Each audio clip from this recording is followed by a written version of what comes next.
All right. Well, welcome everyone, and welcome back everyone who was here last week. My name is Regie Gibson. I am the poet in residence at the Carey Memorial Library, and I'm a lover of Shakespeare and a lover of this community. And so, getting this community together to read Shakespeare to each other and have fun is bringing the best of many worlds together for me. And today we're having a reading of A Midsummer Night's Dream, one of Shakespeare's most popular plays. From what I remember, it was first we believe it was written in 1595, and that would have been during the reign of Queen Elizabeth. So he may have also put that on for Queen Elizabeth because she was an avid devotee of the theater. However, the first time that we actually have it being performed, an attestation is under King James, and that was in 1604, which was about a year after he was coronated King of England. So the interesting thing is that in 1602 there was a plague in which 1603 rather, there was a plague, and King James had to not be coronated until about 1604. So it's reasonable to believe that just a little bit after the coronation, he wanted to have some plays performed at the palace, and that this was one of them that may have been there. When we break it down, there are four groups of individuals who are in A Midsummer Night's Dream. And first, I'll give you the background.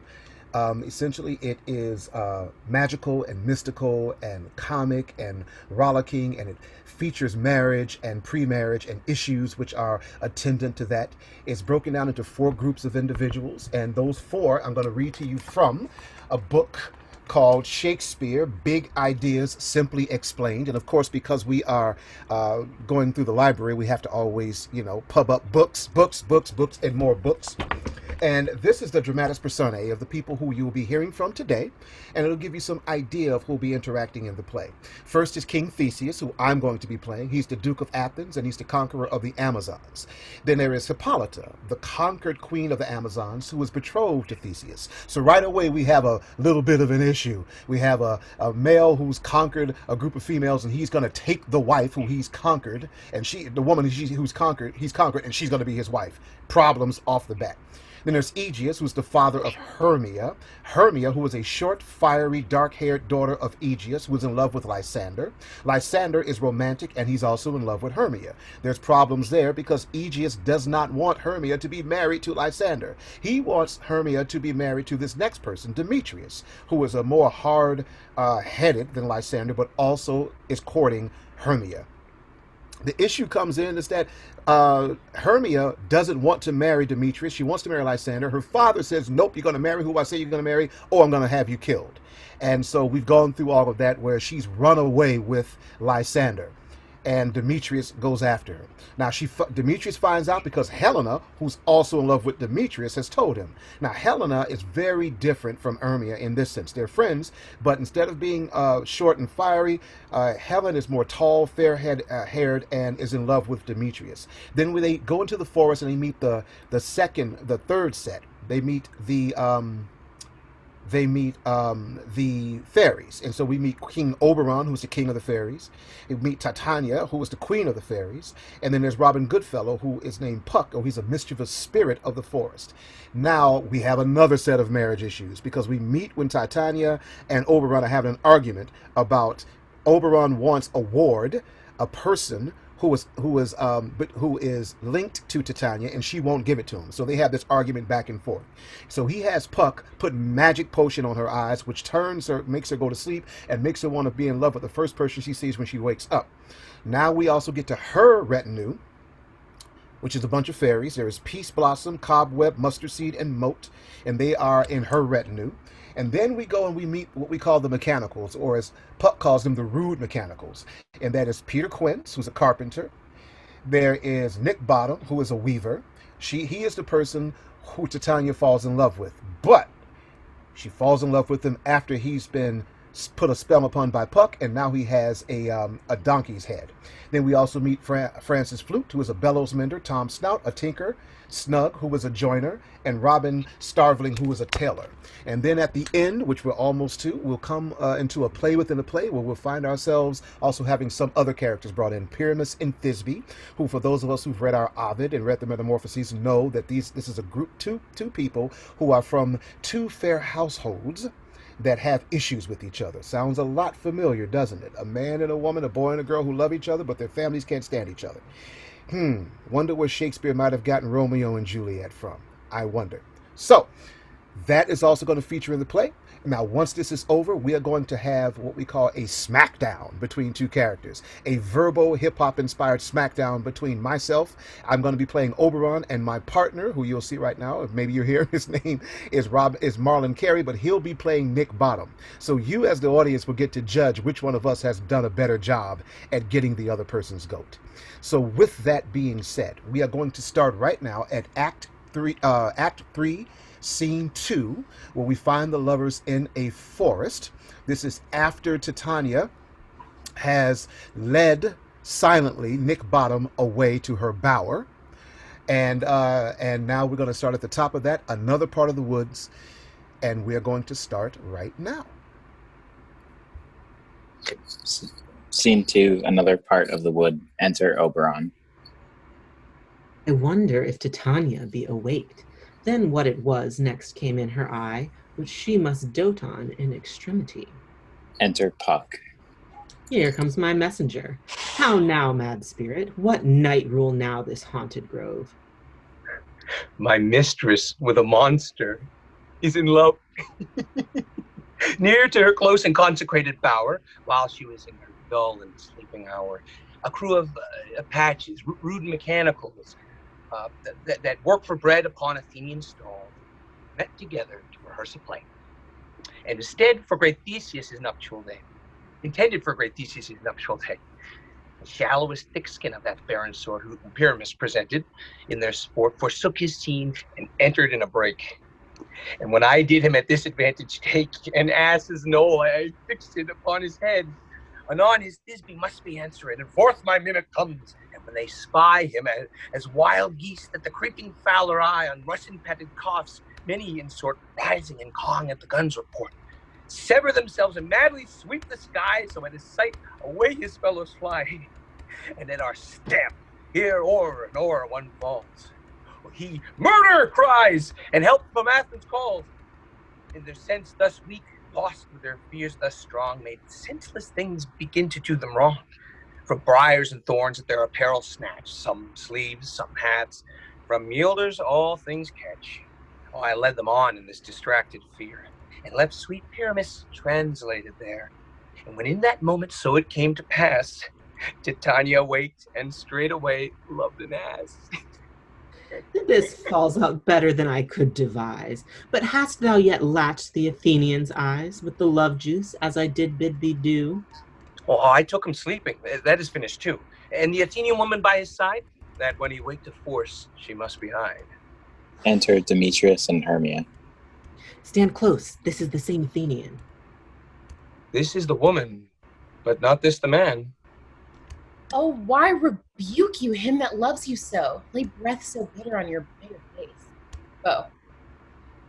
Now I but chide, but I should use these worse. For thou, I fear, hast given me cause to curse.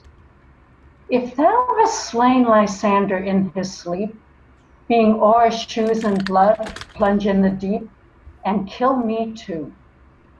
The sun was not so true unto the day as he was to me. Would he have stolen away from sleeping Hermia? Ha! I'll believe as soon this whole earth may be bored, and that the moon may through the center creep, and so displease her brother's noontide with the Antipodes. It cannot be, but thou hast murdered him. So should a murderer look, so dead, so grim. So should the murdered look, and so should I, pierced through the heart with your stern cruelty.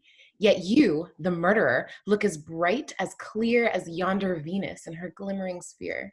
What's this to my Lysander? Where is he? Ah, good Demetrius, wilt thou give him me? I had rather give his carcass to my hounds. Out, dog! Out, cur!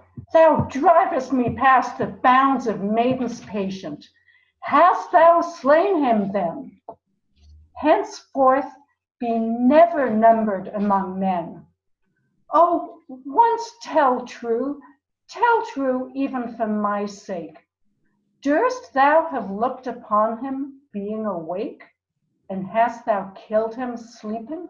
Oh, brave touch! Could not a worm, an adder, do so much? An adder did it, for with doubler tongue than thine, thou serpent, never adder stung.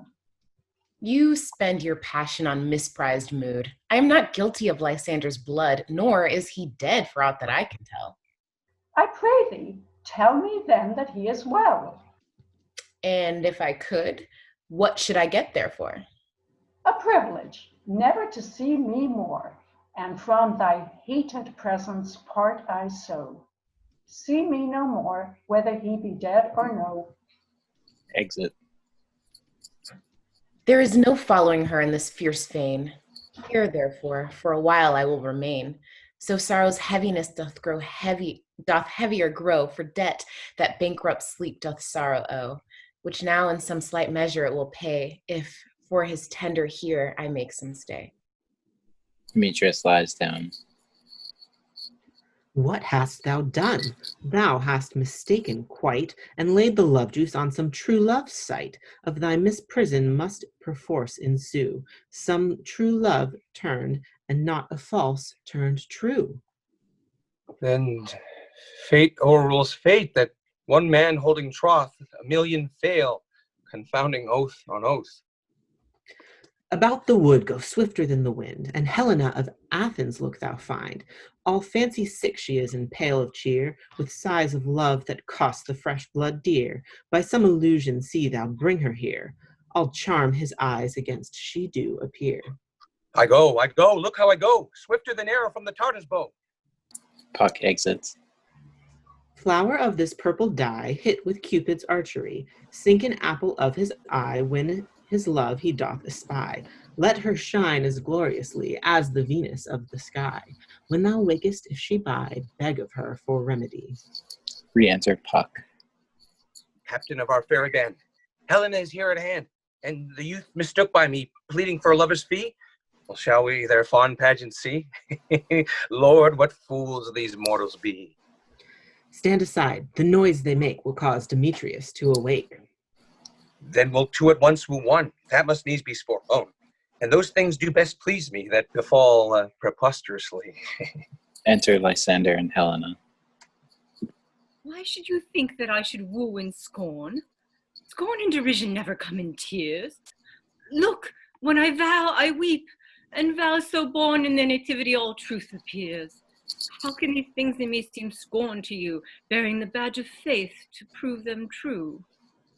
You do advance your cunning more and more when truth kills truth. Oh, devilish holy fray! These vows are Hermia's. Will you give her o'er? Weigh oath with oath, and you nothing will weigh. Your vows to her and me put in two scales will even weigh, and both as light as tails. I had no judgment when to her I swore. No, none in my mind, now that you give her o'er. Demetrius loves her, and he loves not you. Oh, Helen, goddess, nymph, perfect divine, to what, my love, shall I compare thine eye? Crystal is muddy. Oh, how ripened show thy lips, those kissing cherries tempting grow, that pure congealed white, high Taurus is snow, fanned with the eastern wind, turns to a crow when thou hold'st thy hand. Oh, let me kiss this princess of pure white, this seal of bliss. Oh, sprite! Oh, hell! I see you are all bent to set against me for your merriment. If you were civil and knew courtesy, you would not do me thus much injury.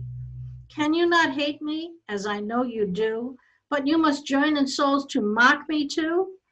If you were men, as men you are in show, you would not use a gentle lady so, to vow and swear and superpraise my parts, when I am sure you hate me with your hearts. You both are rivals and love Hermia, and now both rivals to mock Helena. A trim exploit, a manly enterprise, to conjure tears up in a poor maid's eyes with your derision. None of noble sort would so offend a virgin and extort a poor soul's patience, all to make you sport. You are unkind, Demetrius, be not so. For you love Hermia, this you know, I know.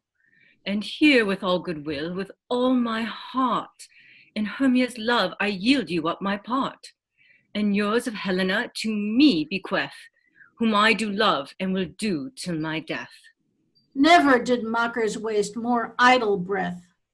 Lysander, keep thy Hermia, I will none. If e'er I loved her, all that love is gone. My heart to her, but as a guest-wise sojourned, and now to Helen is at home returned, there to remain. Helen, it is not so. Disparage not the faith thou dost not know, lest to thy peril thou abby it dear. Look, where thy love comes, yonder is thy dear. Enter Hermia. Dark night, that from the eye his function takes, the ear more quick of apprehension makes, wherein it doth impair the seeing sense, it pays the hearing double recompense. Thou art not by mine eye, Lysander, found. Mine ear, I thank it, brought me to thy sound. But why unkindly didst thou leave me so? Why should he stay whom love doth press to go? What love could press Lysander from my side? Lysander's love that would not let him bide. Fair Helena, who more gilds the night than all yon fiery O's and eyes of light, why seekest thou me? Could not this make thee know the hate I bear thee made me leave thee so? You speak not as you think, it cannot be. Lo, she is one of this confederacy. Now I perceive they have conjoined all three to fashion this false sport in spite of me. Injurious Hermia, most ungrateful maid, have you conspired? Have you with these contrived to bait me with this foul derision? Is all the counsel that we two have shared, the sisters' vows, the hours we have spent when we have chid the hasty-footed time for parting us, oh, is all quite forgot? All school days friendship, childhood innocence? We, Hermia, like two artificial gods, have with our needles created both one flower, both on one sampler, sitting on one cushion, both warbling of one song, both in one key, as if our hands, our sides, voices, and minds had been incorporate. So we grew together like to a double cherry, seeming parted, but yet an union in partition. Two lovely berries molded on one stem, so with two seeming bodies, but one heart. Two of the first, like coats in heraldry, due but to one and crowned with one crest. And will you rend our ancient love asunder to join with men in scorning your poor friend? It is not friendly, 'tis not maidenly. Our sex, as well as I, may chide you for it, though I alone do feel the injury. I am amazed at your passionate words. I scorn you not. It seems that you scorn me. Have you not set Lysander, as in scorn, to follow me and praise my eyes and face, and made your other love, Demetrius, who even but now did spurn me with his foot, to call me goddess, nymph, divine and rare, precious, celestial? Wherefore speaks he this to her he hates? And wherefore doth Lysander deny your love so rich within his soul, and tender me, forsooth, affection, but by your setting on, by your consent? What though I be not so in grace as you, so hung upon with love, so fortunate, but miserable most to love unloved? This you should pity rather than despise. I understand not what you mean by this. I do. Persever, counterfeit sad looks, make mouths upon me when I turn my back, wink at each other, hold the sweet jest up. This sport well carried shall be chronicled. If you have any pity, grace, or manners, you would not make me such an argument. But fare ye well. 'Tis partly my own fault, which death or absence soon shall remedy. Stay, gentle Helena, hear my excuse. My love, my life, my soul, fair Helena. Oh, excellent. Sweet, do not scorn her so. If she cannot entreat, I can compel. Thou canst compel no more than she entreat. Thy threats have no more strength than her weak prayers. Helen, I love thee, by my life I do. I swear by that which I will lose for thee to prove him false that says I love thee not. I say I love thee more than he can do. If thou say so, withdraw and prove it too. Quick, come. Lysander, where to tends all this? Ah, away, you Ethiop! No, sir, he will seem to break loose. Take on as you would follow, but yet come not. You are a tame man. Go. Hang off, thou cat, thou burr, vile thing let loose, or I will shake thee from me like a serpent. Why are you grown so rude? What change is this, sweet love? I love! Out, tawny Tartar, out! Out, loathed medicine, hated poison, hated potion, hence. Do you not jest? Yes, sooth, and so do you. Demetrius, I will keep my word with thee. I would I had your bond, for I perceive a weak bond holds you. I'll not trust your word. What? Should I hurt her, strike her, kill her dead? Although I hate her, I'll not harm her so. What? Can you do me greater harm than hate? Hate me? Wherefore? Oh me, what news, my love? Am not I Hermia? Are not you Lysander? I am as fair now as I was erewhile. Since night you loved me, yet since night you left me. Why then you left me? Oh, the gods forbid. In earnest shall I say? I, by my life, and never did desire to see thee more. Therefore be out of hope, of question, of doubt. Be certain nothing truer, 'tis no jest, that I do hate thee and love Helena. Oh me, you juggler, you canker blossom, you thief of love. What, have you come by night and stolen my love's heart from him? Fine, Iphigenia. Have you no modesty, no maiden shame, no touch of bashfulness? What, will you tear impatient answers from my gentle tongue? Fie, you counterfeit, you puppet, you. Puppet? Why so? Aye, that way goes the game. Now I perceive that she hath made compare between our statures. She hath urged her height, and with her personage, her tall personage, her height, forsooth, she hath prevailed with him. And are you grown so high in his esteem, because I am so dwarfish and so low?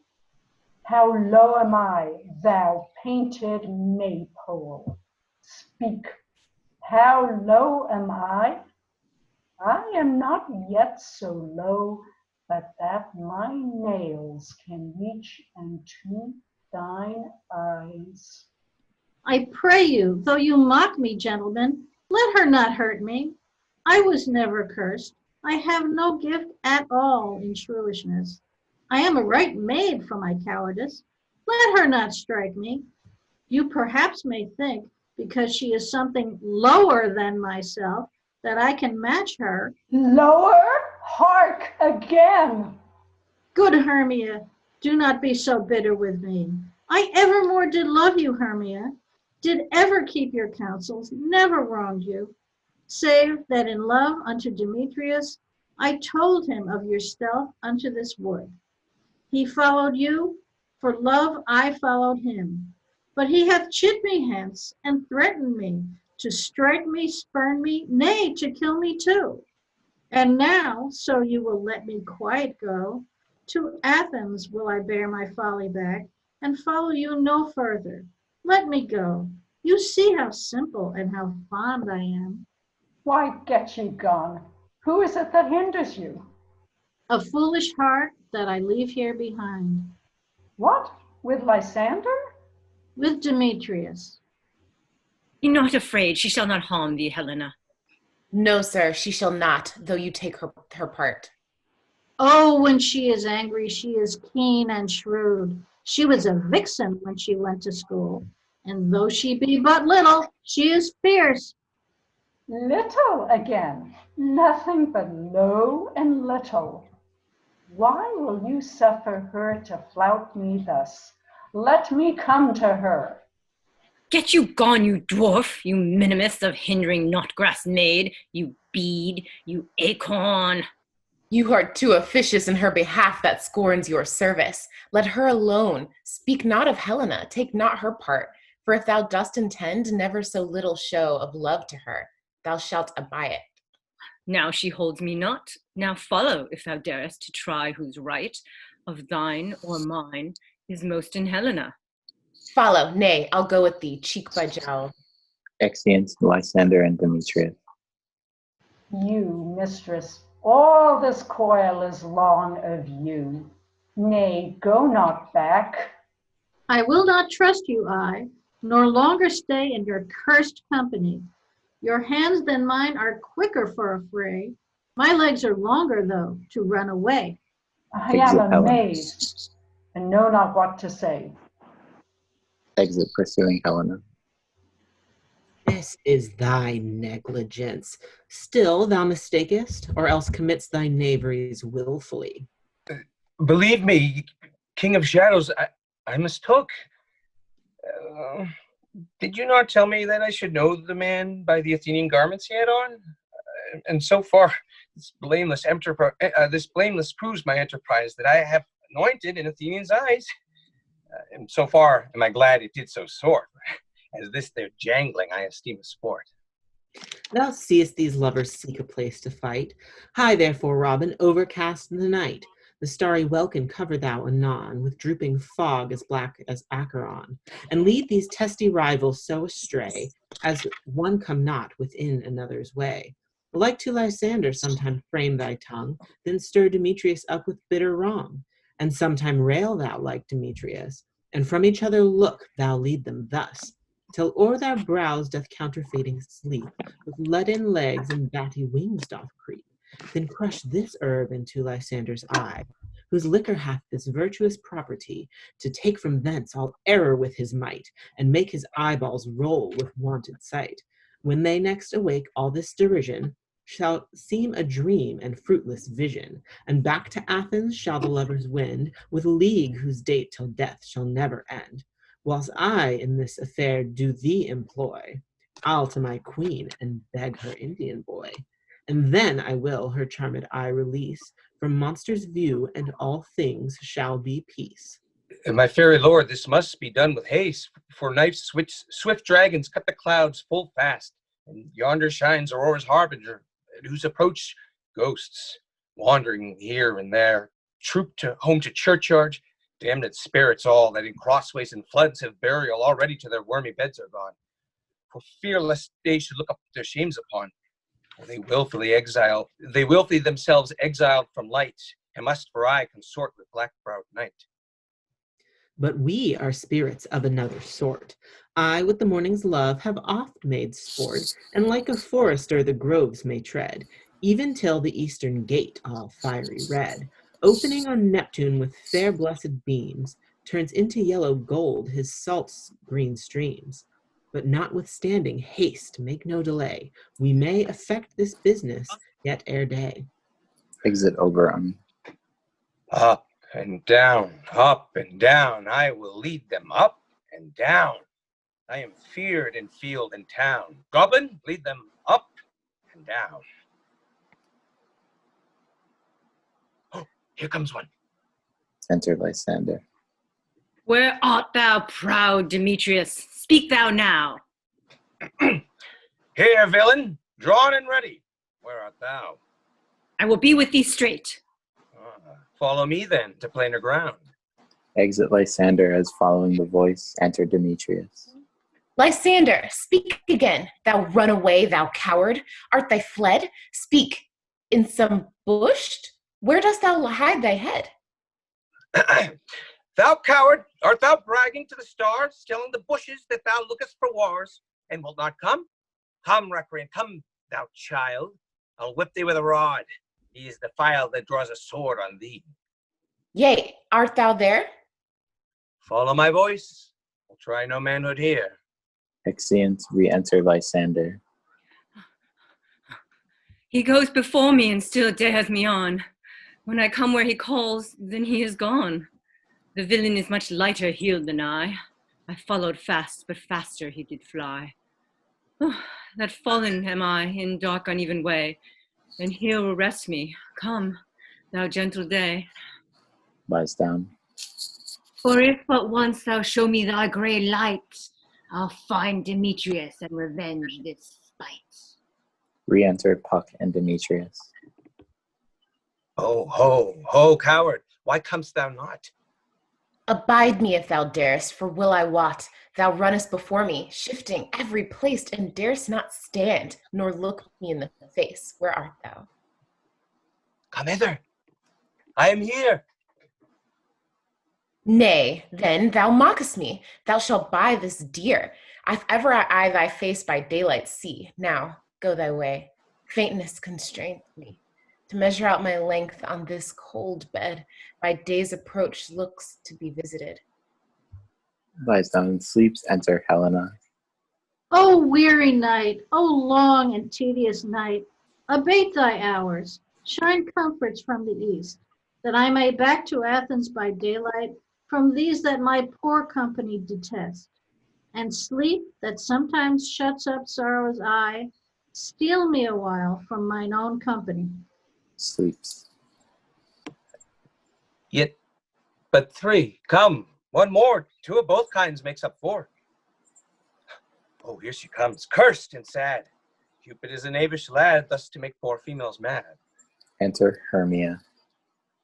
Never so weary, never so in woe, but dabbled with the dew and torn with briars, I can no further crawl, no further go. My legs can keep no pace with my desires. Here will I rest me till the break of day. Heavens, shield Lysander if they mean a fray. Hermia lies down. On the ground, sleep sound, I'll apply to your eye gentle lover remedy.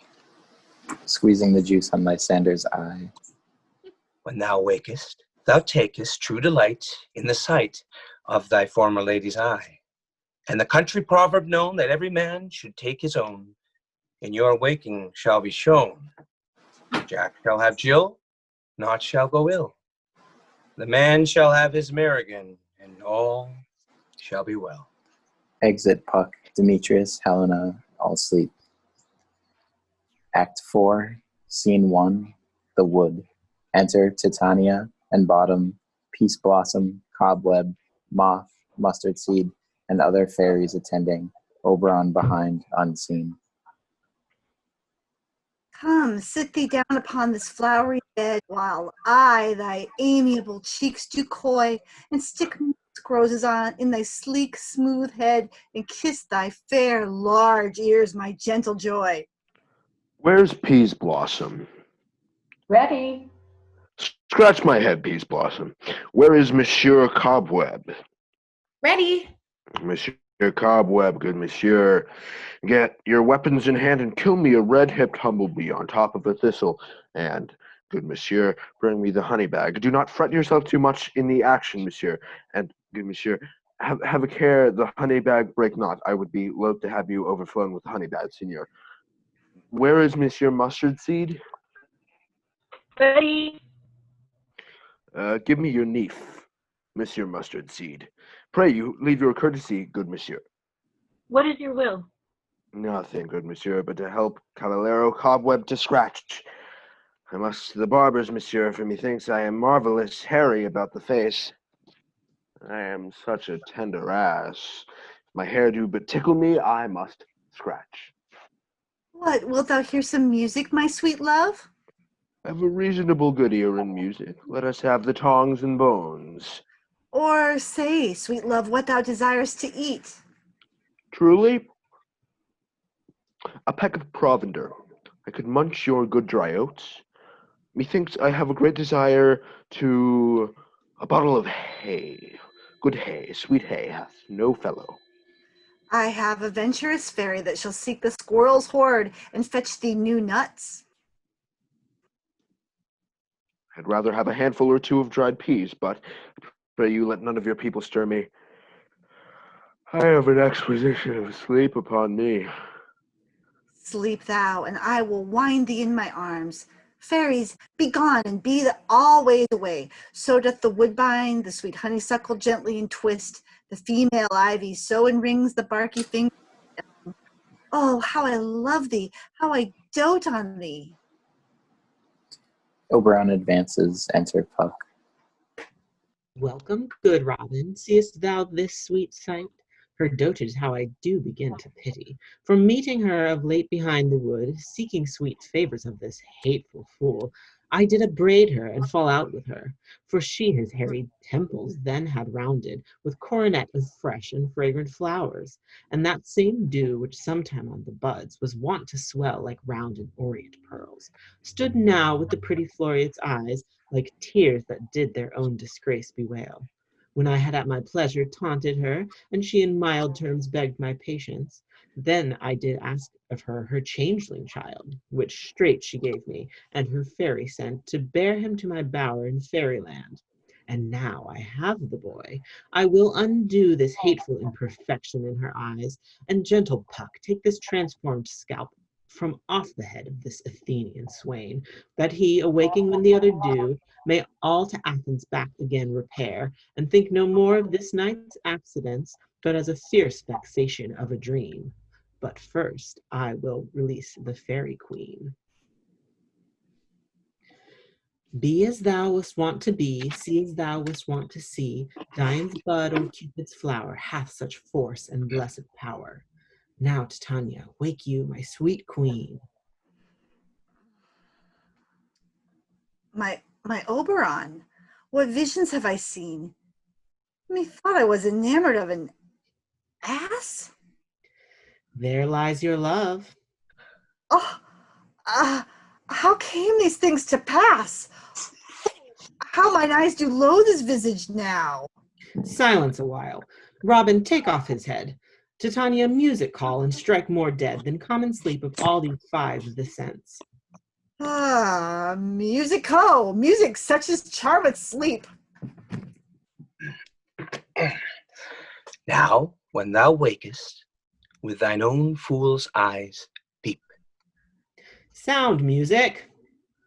Come, my queen, take hands with me, and rock the ground whereon these sleepers be. Now thou and I are new in amity, and will tomorrow midnight solemnly dance in Duke Theseus' house triumphantly, and bless it all to fair prosperity. There shall the pairs of faithful lovers be, wedded with Theseus, all in jollity. Fairy queen, attendant Mark, I do hear the morning lark. Then, my queen, in silence sad, trip we after night's shade, we the globe can compass soon, swifter than the wandering moon. Come, my lord, and in our flight, tell me how it came this night that I, sleeping here, was found with these mortals on the ground. Exeunt horns sound within. Enter Theseus, Hippolyta, Aegeus, and train. Go, one of you, find out the forester. For now our observation is performed, and since we have that veward of the day, my love shall hear the music of my hounds, uncouple in the western valley. Go, dispatch, I say, and find the forester. Exit an attendant. We will, fair queen, up to the mountain top, and mark the musical confusion of hounds and echo in conjunction. I was with Hercules and Cadmus once, when in a wood of Crete they bayed the bear. with hounds of Sparta. Never did I hear such gallant chiding, for besides the groves, the skies, the fountains, every region near seemed all one mutual cry. I never heard such musical discord, such sweet thunder. My hounds are bred out of the Spartan kind, so flewed, so sanded, and their heads are hung with ears that sweep away in morning dew, crook-kneed and dew-lapped like Thessalian bulls, slow in pursuit but matched in mouth like bells, each under each. A cry more tunable was never hollered to, nor cheered with horn in Crete and Sparta, nor in Thessaly. Judge when you hear, but soft. What nymphs are these? My lord, this is my daughter here asleep, and this Lysander, this Demetrius is, this Helena, old Nedar's Helena. I wonder of their being here together. No doubt they rose up early to observe the rite of May, and hearing our intent, came here in grace of our solemnity. But speak, Aegeus, is not this the day that Hermia should give answer to her choice?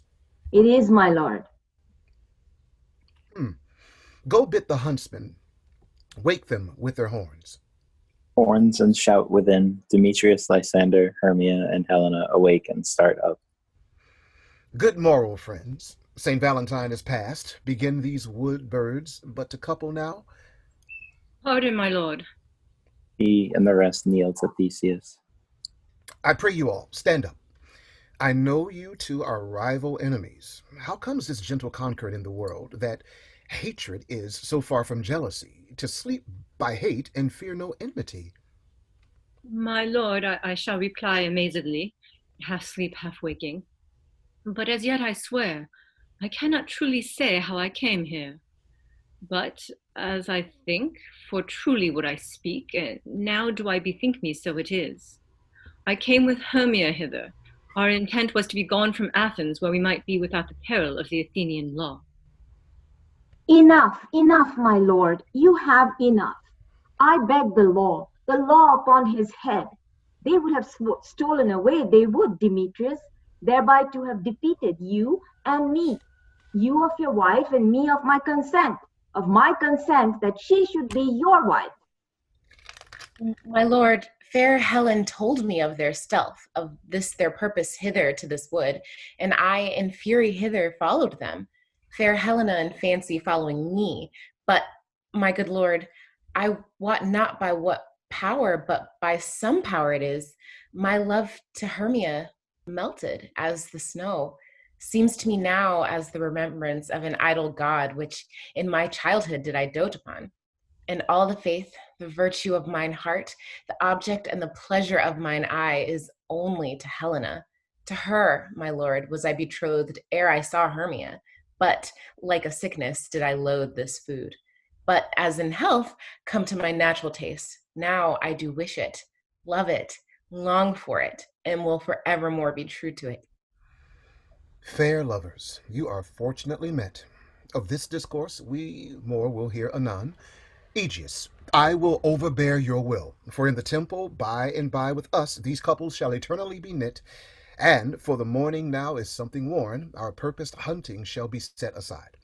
Away with us to Athens, 3 and 3 will hold a feast in great solemnity. Come, Hippolyta. Exeunt Theseus, Hippolyta, Aegeus, and train.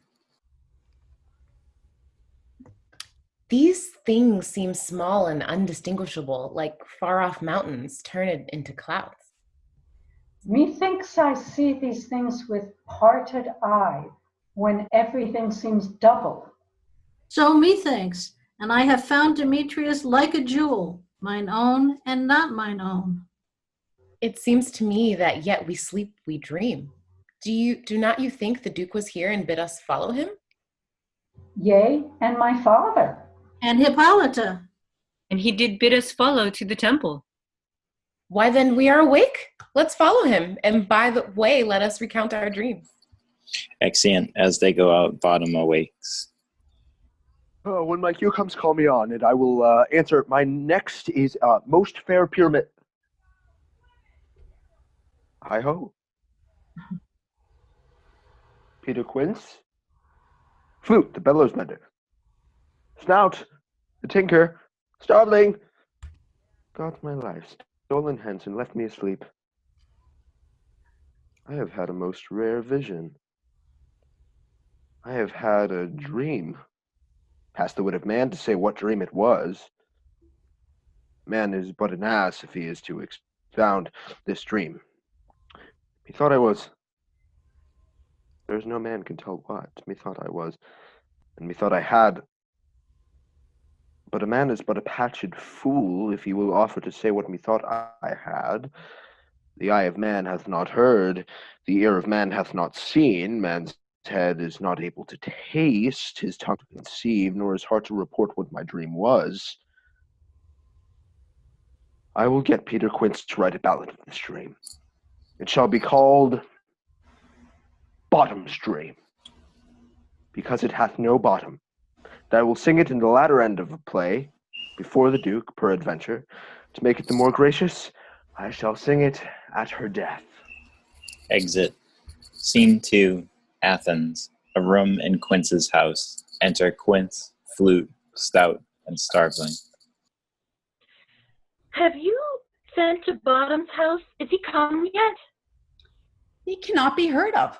Out of doubt he is transported. If he come not, then the play is marred. It goes not forward, does it? It is not possible. You have not a man in all Athens able to discharge Pyramus, but he. No, he hath simply the best wit of any handicraft man in Athens.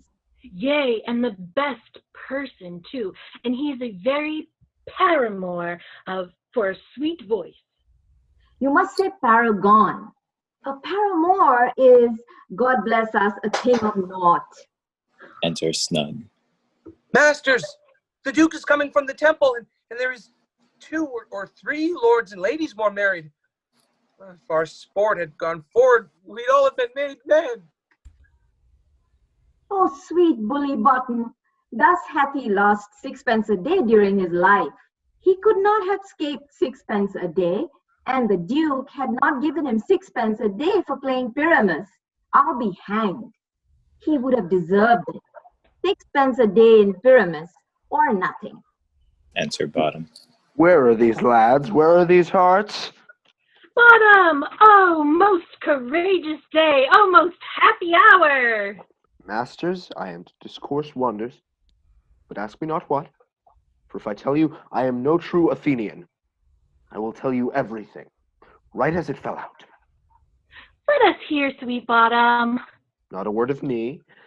All that I will tell you is that the Duke hath dined. Get your apparel together, good strings to your beards, new ribbons to your pumps. Meet presently at the palace. Every man look over his part, for the short and the long is, our play is preferred. In any case, let Thisbe have clean linen, and let not him that plays the lion pare his nails, for they shall hang out for the lion's claws. And most dear actors, eat no onions nor garlic, for we are to utter sweet breath, and I do not doubt but to hear them say it is a sweet comedy. No more words. Away, go, away. Exeunt. Act 5, Scene 1, Athens, an apartment in the palace of Theseus. Enter Theseus, Hippolyta, Philostrate, lords, and attendants. 'Tis strange, my Theseus, that these lovers speak of. More strange than true. I never may believe these antique fables, nor these fairy toys. Lovers and madmen have such seething brains, such shaping fantasies that apprehend more than cool reason ever comprehends. The lunatic, the lover, and the poet are all imagination, all compact. One sees more devils than vast hell can hold. That is the madman. The lover, all is frantic, sees Helen's beauty in a brow of Egypt. The poet's eye, in a fine frenzy rolling, doth glance from heaven to earth, from earth to heaven, as imagination bodies forth the forms of things unknown, the poet's pen turns them to shapes and gives to airy nothing a local habitation and a name. Such tricks hath strong imagination, that, if it would but apprehend some joy, it comprehends some bringer of that joy, or in the night imagining some fear. How easy is a bush supposed a bear? But all the story of the night told over, and all their minds transfigured served together, more witnesseth than fancy's images, and grows to something of great constancy, but howsoever strange and admirable. Enter Lysander, Demetrius, Hermia, and Helena. Here come the lovers, full of joy and mirth. Joy, gentle friends, joy and fresh days of love accompany your hearts. More than to us, wait in your royal walks, your board, your bed. Come now, what masks, what dances shall we have to wear away this long age of 3 hours between our after supper and bedtime? Where is our usual manager of mirth? What revels are in hand? Is there no play to ease the anguish of a torturing hour? Call Philostrate. Here, mighty Theseus. Say, what abridgment have you for us this evening? What mask, what music? How shall we beguile the lazy time, if not with some delight? There is a brief how many sports are ripe. Make choice of which your highness will see first. The battle with the centaurs, to be sung by an Athenian eunuch to the harp. Well, none of that. That have I told my love in glory of my kinsman Hercules. The riot of the tipsy bacchanals tearing the Thracian singer in their rage. That is an old device, and it was played when I from Thebes came last a conqueror. The thrice 3 muses mourning of the death of learning late deceased in beggary. That is some satire, keen and critical, not sorting with a nuptial ceremony. A tedious brief scene of young Pyramus and his love Thisbe, very tragical mirth. Merry and tragical, tedious and brief. That is hot ice and wondrous strange snow. How shall we find the concord of this discord? A play there is, my lord, some 10 words long, which is as brief as I have known a play, but by 10 words, my lord, it is too long, which makes it tedious, for in all the play there is not one word apt, one player fitted, and tragical, my noble lord, it is, for Pyramus therein doth kill himself, which when I saw rehearsed, I must confess, made mine eyes water, but more merry tears the passion of loud laughter never shed. What are they that do play it? Hard-handed men that work in Athens here, which never labored in their minds till now, and now have toiled their unbreathed memories with this same play against your nuptial. And we will hear it. No, my noble lord, it is not for you. I have heard it over, and it is nothing, nothing in the world, unless you can find sport in their intents, extremely stretched and conned with cruel pain to do you service. I will hear that play, for never anything can be amiss when simpleness and duty tender it. Go, bring them in, and take your places, ladies. Exit Philostrate. I love not to see wretchedness o'ercharged, and duty in his service perishing. Why, gentle sweet, you shall see no such thing. He says they can do nothing in this kind. The kinder we to give them thanks for nothing. Our sport shall be to make what they mistake, and what poor duty cannot do, noble respect takes it in might, not merit. Where I have come, great clerks have proposed to greet me with premeditated welcomes. Where I have seen them shiver and look pale, make periods in the midst of sentences, throttle their practiced accent in their fears, and in conclusion dumbly have broke off, not paying me a welcome. Trust me, sweet, out of this silence yet I picked a welcome, and in the modesty of fearful duty I read as much as from the rattling tongue of saucy and audacious eloquence. Love, therefore, in tongue-tied simplicity, in least speak most to my capacity. Enter Philostrate. So, please your grace, the prologue is addressed. Let him approach. Flourish of trumpets. Enter prologue.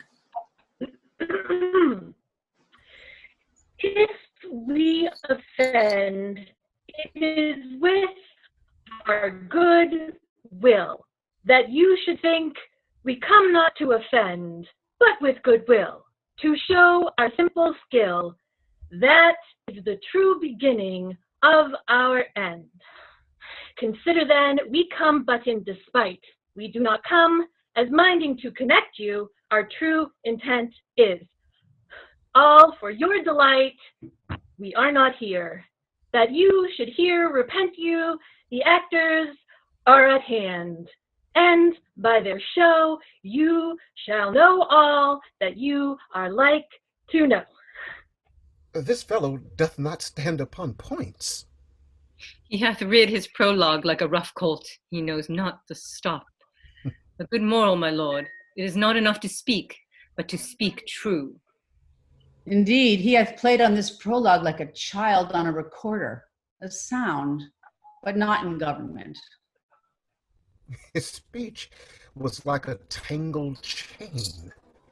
Nothing impaired, but all discorded. Who is next? Enter Pyramus and Thisbe, Wall, Moonshine, and Lion as well.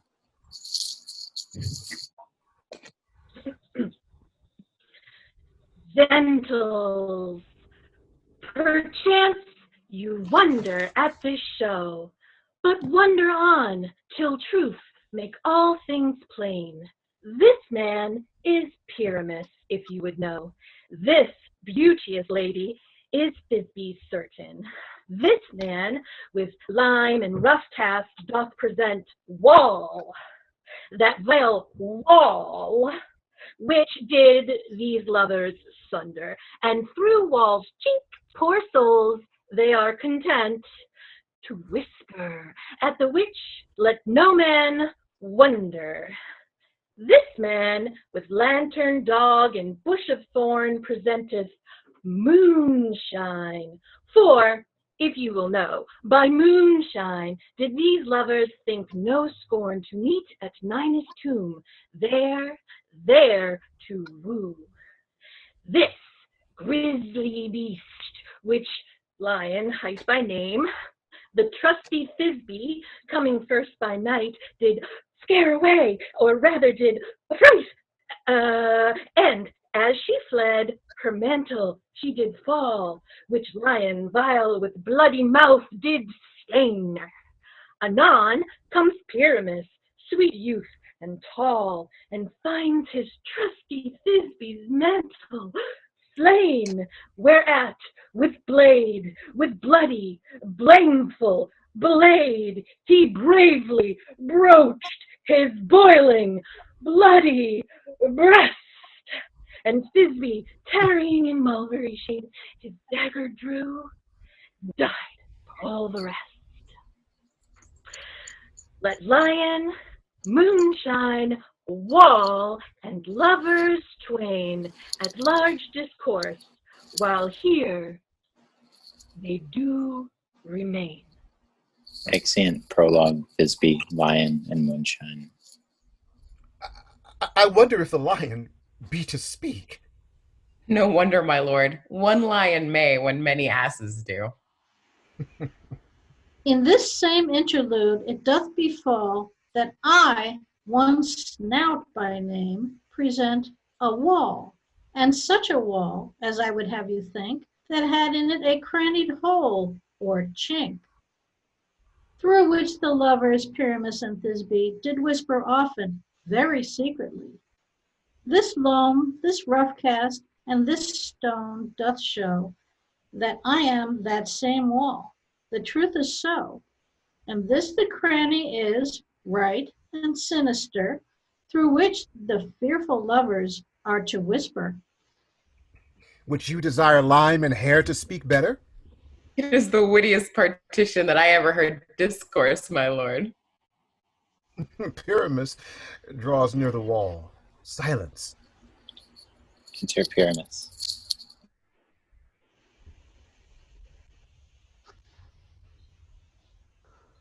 Oh, grim looks night. Oh, night with hue so black.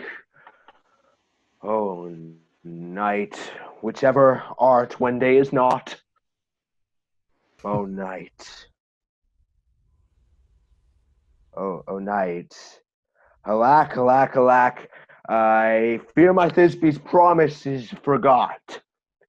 And thou, O wall, O sweet, O lovely wall, that stands between her father's ground and mine, thou wall, O sweet, O lovely wall, that stands, show me thy chink, to blink through with mine eye. Thanks, courteous wall. Jove shield thee well for this. But what see I? No Thisbe do I see. O wicked wall, through whom I do see no bliss. Cursed be thy stones for thus deceiving me. The wall, methinks, being sensible, should curse again. No, in truth, sir, he should not. Deceiving me is Thisbe's cue. She is to enter now, and I am to spy her through the wall. You shall see it will fall pat as I told you. Yonder she comes. Enter Thisbe. O wall, full often hast thou heard my moans, for parting my fair Pyramus and me. My cherry lips have often kissed thy stones with lime and hair knit up in thee. I see a voice. Now will I to the chink to spy, and I can hear my Thisbe's face. Thisbe! My love, thou art my love, I think. Think what thou wilt. I am thy lover's grace, and like Lymander, I am trusty still. And I like Helen, till the fates me kill. Not Shaphelus to Procrus was so true. As Shaphelus to Procrus, I to you. Oh, kiss me through the hole of this vile wall. I kiss the wall's hole, not your lips at all. Wilt thou at Ninny's tomb meet me straightway? Tide life, tide death, I come without delay. Thus have I, wall, my part discharged so, and being done, thus wall away doth go. Exeunt wall, Pyramus, and Thisbe. Now is the mural torn down between the two neighbors. No remedy, my lord, when walls are so willful to hear without warning. This is the silliest stuff that ever I heard. The best in this kind are but shadows, and the worst are no worse, if imagination amend them. It must be your imagination then, and not theirs. If we imagine no worse of them than they of themselves, they may pass for excellent men. Here come two noble beasts in, a moon and a lion. Enter Lion and Moonshine. You ladies, you whose gentle hearts do fear the smallest monstrous mouse that creeps on floor, may now perchance both quake and tremble here when lion rough in wildest rage doth roar. Then know that I, as Snug the joiner am, a lion fell, nor else no lion's dam. For if I should as lion come in strife into this place, 'twere pity on my life. A very gentle beast, and of a good conscience. The very best out of beast, my lord, that e'er I saw. This lion is a very fox for his valor. True, and a goose for his discretion. Not so, my lord, for his valor cannot carry his discretion, and the fox carries the goose. His discretion, I am sure, cannot carry his valor, for the goose carries not the fox. It is well. Leave it to his discretion, and let us listen to the moon. This lanthorn doth the horned moon present. He should have worn the horns on his head. He is no crescent, and his horns are invisible within the circumference. This lanthorn doth the horned moon present. Myself, the man in the moon, do seem to be. This is the greatest error of all the rest. The man should be put into the lantern. How is it else the man in the moon? He dares not come there for the candle, for you see, it is already in snuff. I am aweary of this moon. Would he be changed? It appears, by his small light of discretion, that he is in the wane. But yet, in courtesy, in all reason, we must stay the time. Proceed, moon. All I have to say is to tell you that the lantern is the moon. I, the man in the moon, this thorn bush, my thorn bush, and this dog, my dog. Why, all of these should be in the lantern, for all of these are in the moon. But silence, here comes Thisbe. Answered Thisbe. This is old Ninus's doom. Where is my love? Oh. Roar! Well roared, lion. Well run, Thisbe. Well shown, moon. Truly the moon shines with a good grace. Well moused, lion. And so comes Pyramus. And so the lion vanished. Answered Pyramus.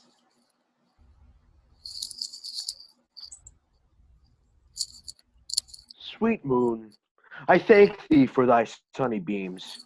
I thank thee, moon, for shining now so bright, for by thy gracious, golden, glittering streams, I trust to taste the truest Thisbe's sight. But stay, O spite!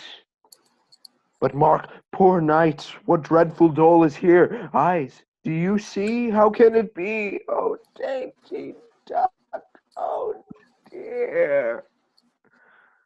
Thy mantle good, what?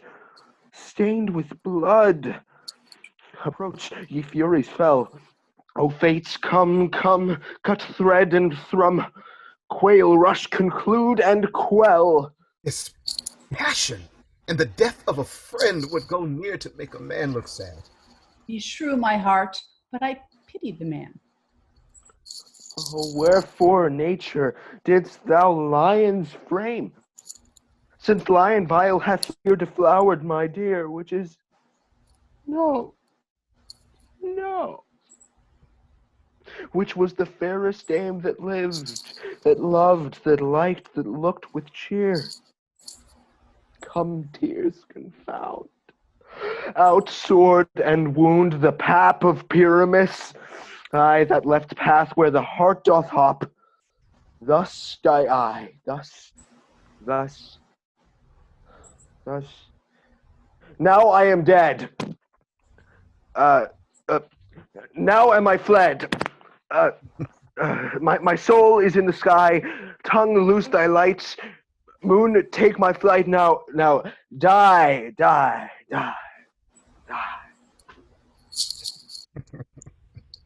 Dies exit moonshine. No die, but an ace for him, for he is but one. Less than an ace man, for he is dead, he is nothing. With the help of a surgeon, he might yet recover and prove an ass. No chance moonshine is gone before Thisbe comes back and finds her lover. She will find him by starlight. Here she comes, and her passion ends to play.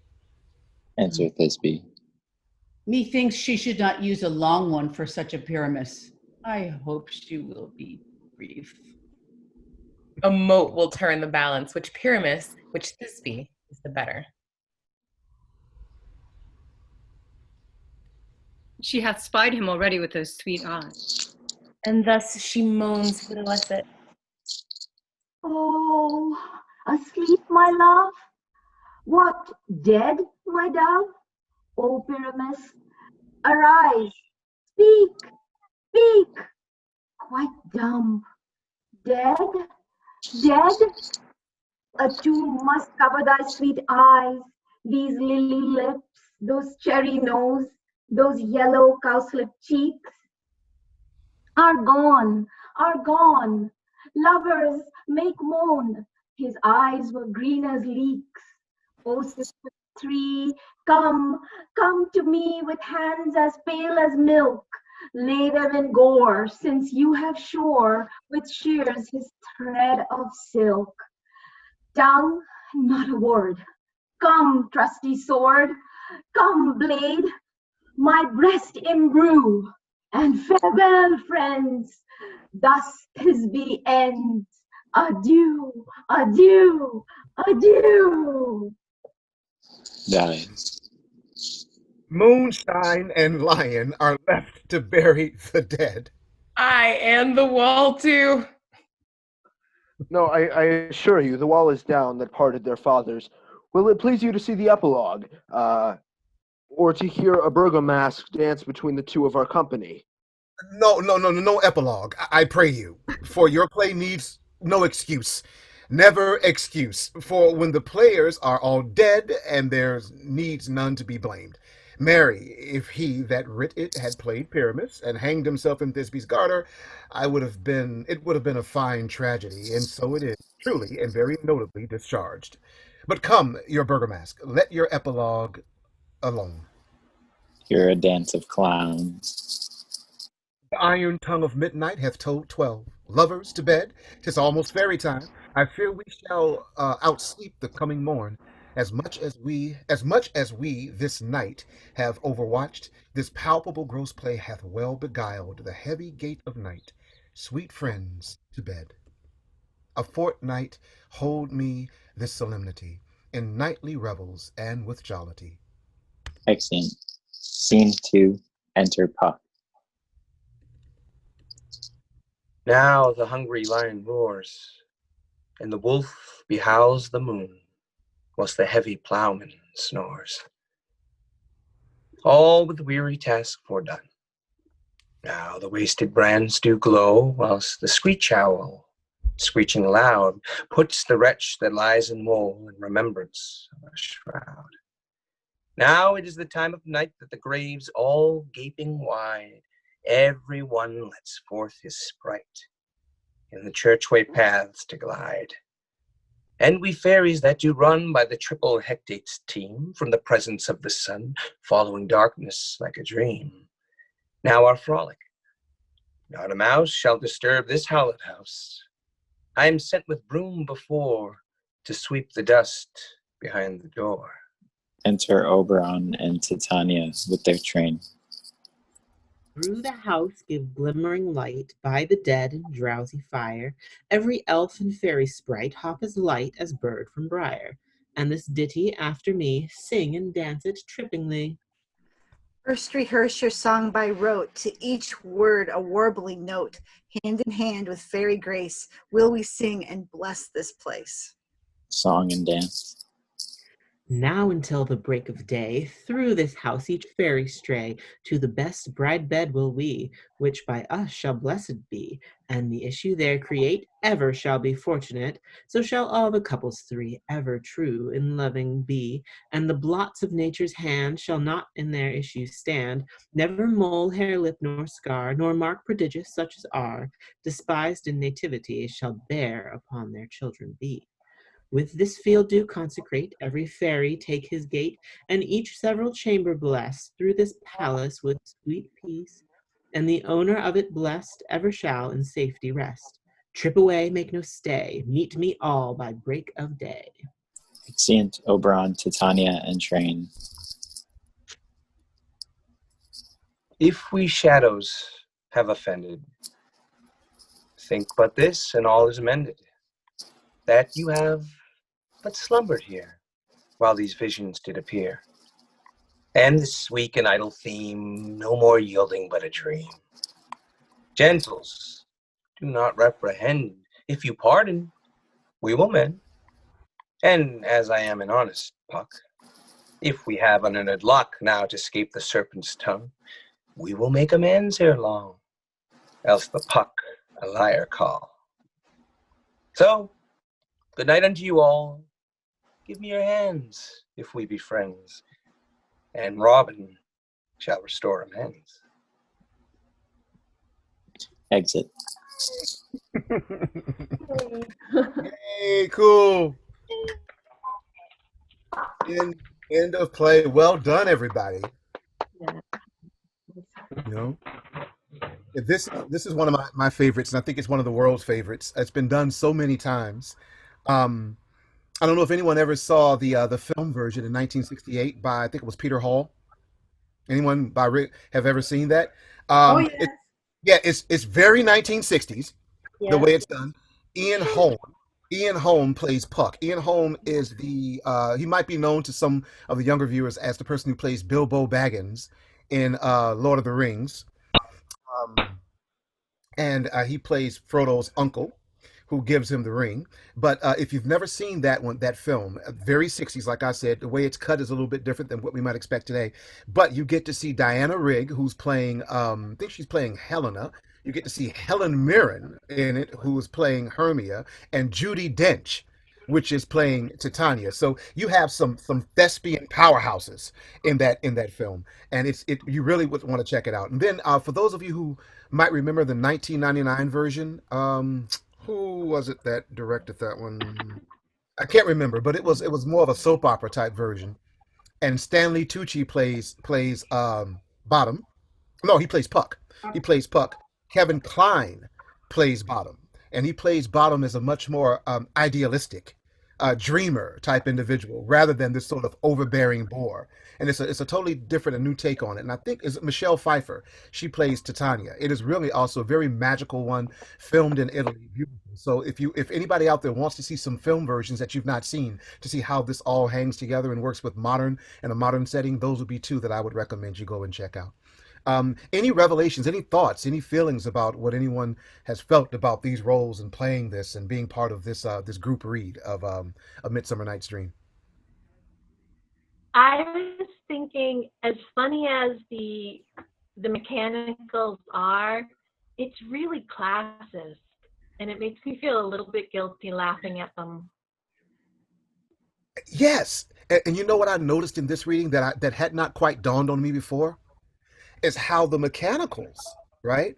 Though they're called rude in the sense of being rough and all that, but we look at rude as being, more just not very nice.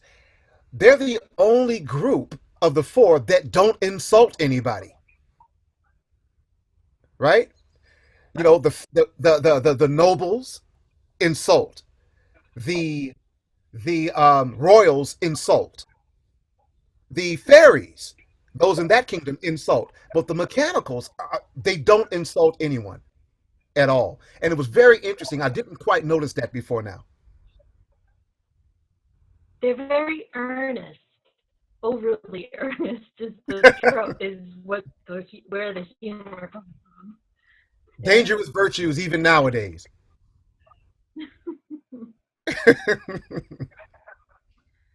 So I would like to. Oh, I was going to say I'd like to take a minute to introduce our cast, and then we can continue the conversation. Take a bow, people. You are awesome. Bridget Eileen played Mustard Seed, Quince, and Prologue.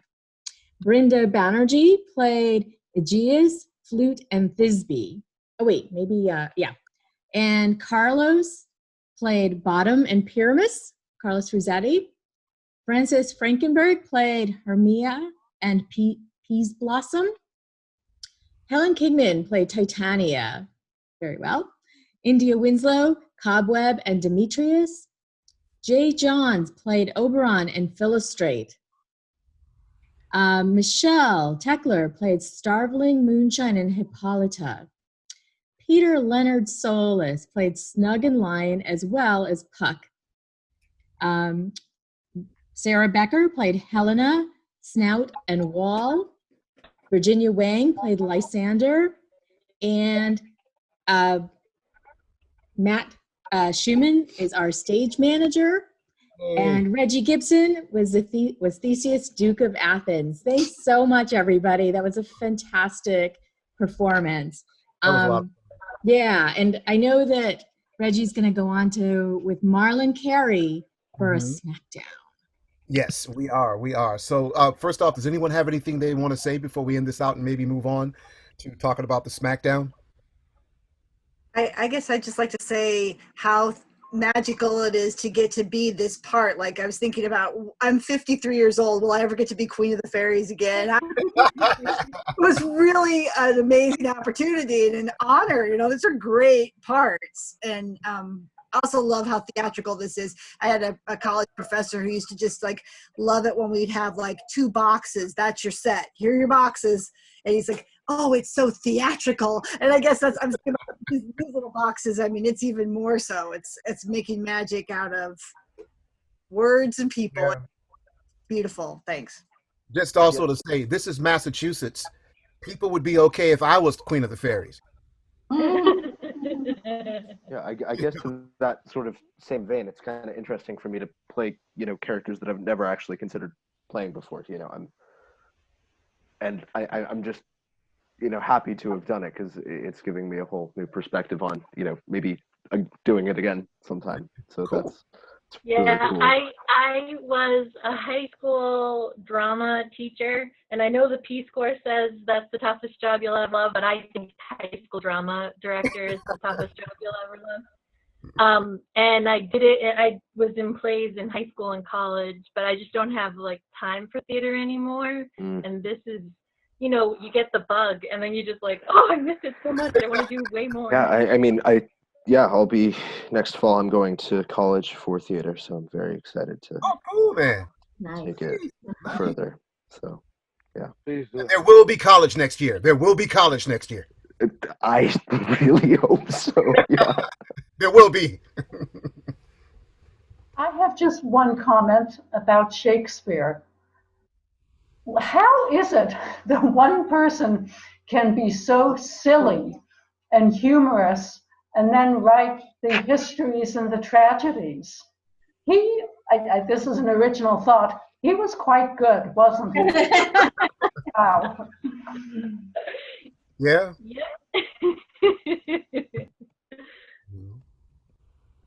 There are some people who swear it wasn't him. I don't believe that. No. I myself. I don't believe that either. I prefer to believe in the great bard. So. Yeah. I am an avid and ardent Stratfordian. I believe it is the person we say. In fact, Marlon and I, we were listening to a lecture. Actually, that got from the library, from the teaching company. It's a teacher named Peter Saccio who talks about this. He says at any given time in London, there was approximately 200 people who were working in the theater, and everybody knew everybody's work, right? And people had no problem collaborating with each other and just outright pilfering lines. It's just the way it was. So if he didn't write what we think he wrote, somebody would have said something about it. And most especially, he mentions who is it? Ben Jonson, who was known to be very jealous of anybody. This is a gentleman who said Shakespeare wrote the work. This guy who we understand as Shakespeare wrote the work, and talked about him in glowing terms. So I'm a big believer. Who we think wrote the work, wrote the work. It had to be somebody who would have been an observer of both, I would say, the royal and the aristocracy, as well as the plebeian, right? And he would have fit right there, being a person who was from the suburbs and was born to a middle-class family. Right. I think that's another instance of classism. Oh, no one from that caste could possibly be that much of a genius. It has to be somebody who was a secret royal who didn't want their name out there. No, it could just have been that guy. Yeah. You don't have to be born from a famous family for that to happen. What was that? You don't have to be born from some, famous family in order to be a genius. Right. As a matter of fact, Ed De Vere, who some people believe was the person who wrote it, guess who promulgated that rumor? It was members of De Vere's family. Right? That's who put that out there, that it might have been De Vere. So it's very interesting, and it's a classism in Old England, really, you say. So I think we should probably move to the Smackdown. So what I'm going to do is ask all the players, except for Regie and Gibson, to turn their video off, and we'll give them the stage. Okay. Marlon, can you hear me? Yep. 1 2 1 2. Check. Okay. All right. So you guys get to judge this. I'm going to play something that's going to give you some background while we get ready for our Smackdown. Here we go. Both our plaintiffs are from Shakespeare's A Midsummer Night's Dream. This comedy features a very bad group of actors on their way through an enchanted forest to perform at the wedding of King Theseus. Meet Oberon, king of the fairies. He's got magical powers, but cannot make his wife, Titania, do what he wants. After an argument with her, he had his servant Puck put a spell on her that would make her fall in love with the first living being she sees when she awakens from her nap. This is actor Nick Bottom, alias Bottom the Weaver. By Puck's mistake, he has been given a donkey's head and doesn't know it. He is who Titania sees when she wakes up. Bottom, not knowing she is under a spell, believes Titania is madly in love with him because he is talented, charming, and handsome. These men have been beefing for 400 years about which one of them is better. Now, you be the judge on this month's edition of the Shakespeare Character Smackdown.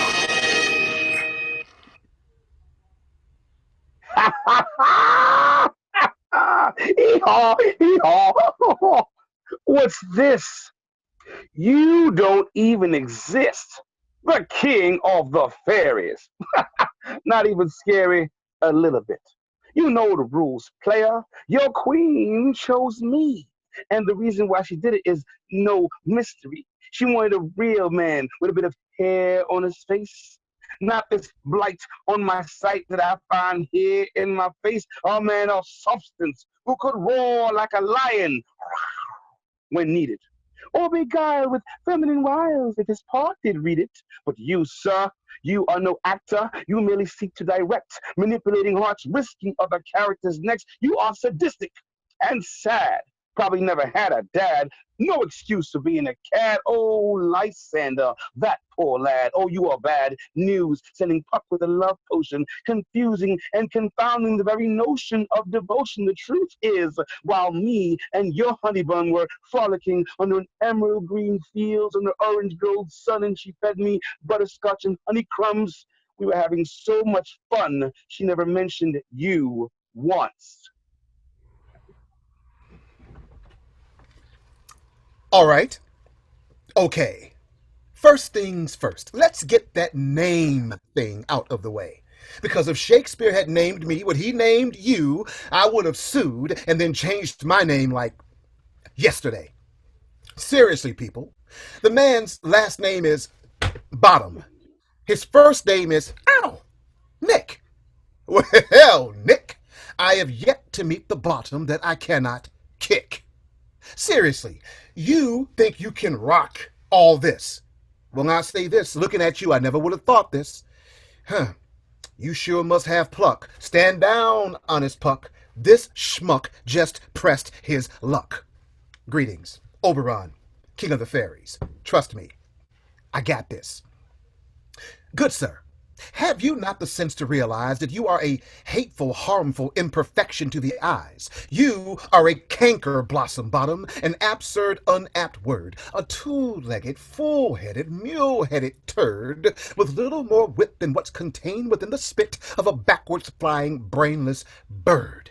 The reason Shakespeare named you Bottom is because you are but the bottom of all jokes. You are a grandiose, overblown, overbearing bloke blowing smoke through large equine horse teeth, half man, half beast, little more than a pitiful, poor, paltry piece of Shakespearean comic relief. You don't even seem to realize you've been given the head of a donkey.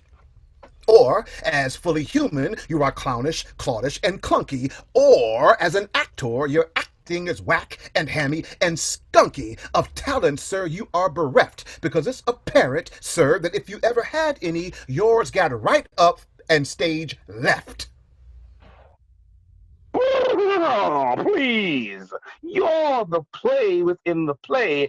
I'm the main abstraction. I'm more than just a player. I'm a man of action. This handsome face can often cause a fatal protraction. It's not my fault that my features should instill such passion, but you can read my resume later at your leisure. Because I don't take no order from no imaginary creatures. I'm Bottom the Weaver. I'll make you a believer. You look like a dweeb and you smell like a beaver.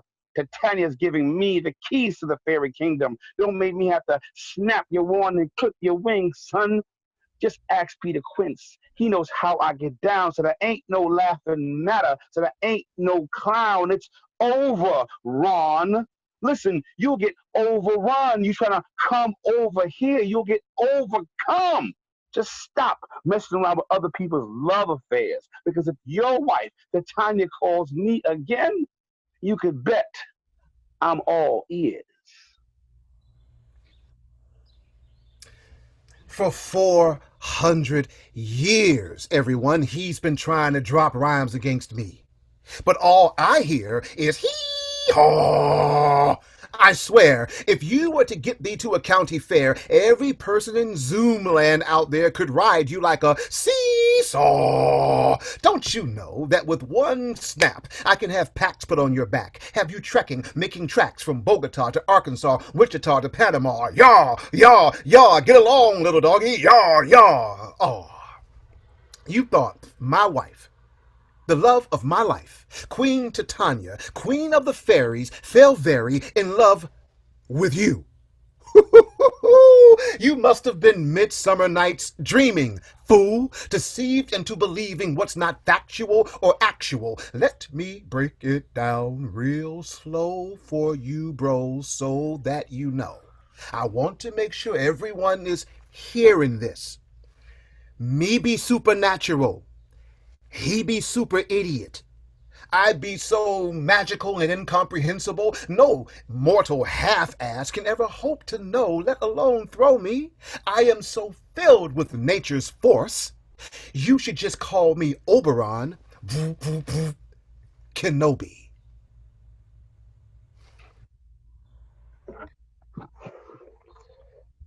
All right. So now what we are going to see is which one of us actually has this going on, which one of us should actually be the one to win this. So is it going to be Bottom over there, or is it going to be King Oberon? Everybody come back and let us know your thoughts.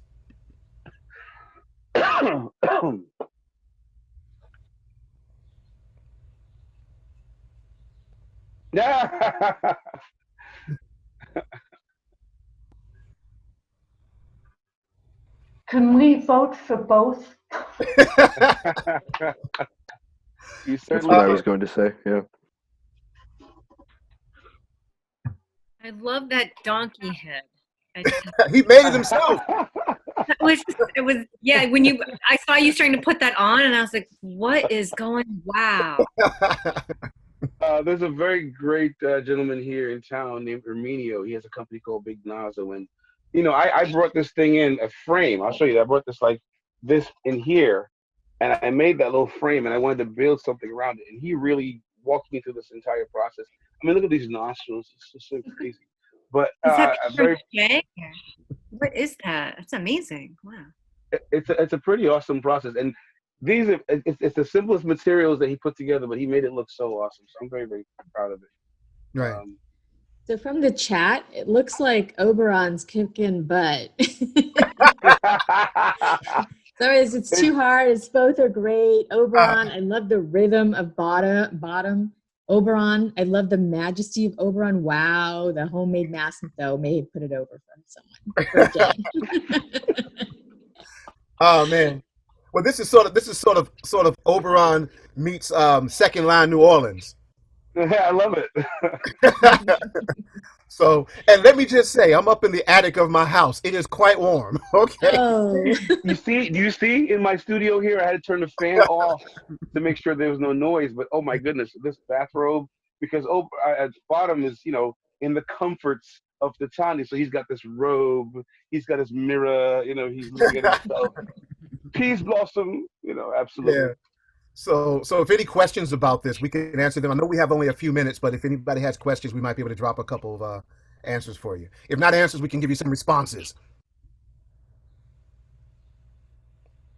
Well, for those who are unfamiliar, my name is Regie Gibson. That's Marlon Carey. We form a group called Shakespeare to Hip Hop, and we do something called the Shakespeare Time Traveling Speakeasy. Well, within it, we feature things like this: Shakespeare's characters who've had problems with each other for 400 years, working their stuff out on the stage, and we always have the audience judge. Other characters are Lady Macbeth and Iago, as well as Romeo. Yeah. The marriage counseling therapy sessions. So we'd love to do more, and we love to perform more. And I want to thank, I know Mina's going to close this out, but I really want to thank everyone for being so on board with this, for this Lexington read of A Midsummer Night's Dream. I would love to do more of it, and maybe not just Shakespeare, but Shakespeare.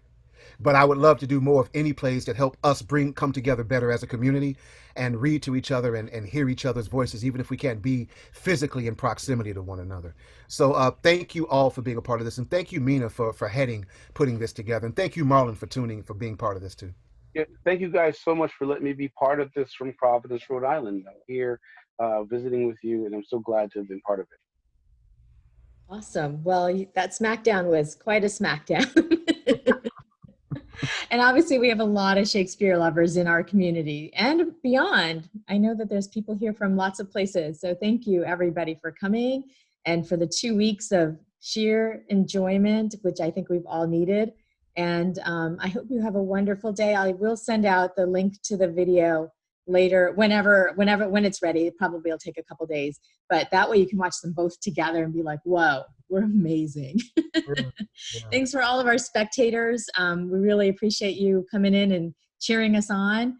And I hope you have a wonderful weekend, and thank you to everybody again. Have a good day. Enjoy, everyone. You too. Thanks, Mina. Thank you.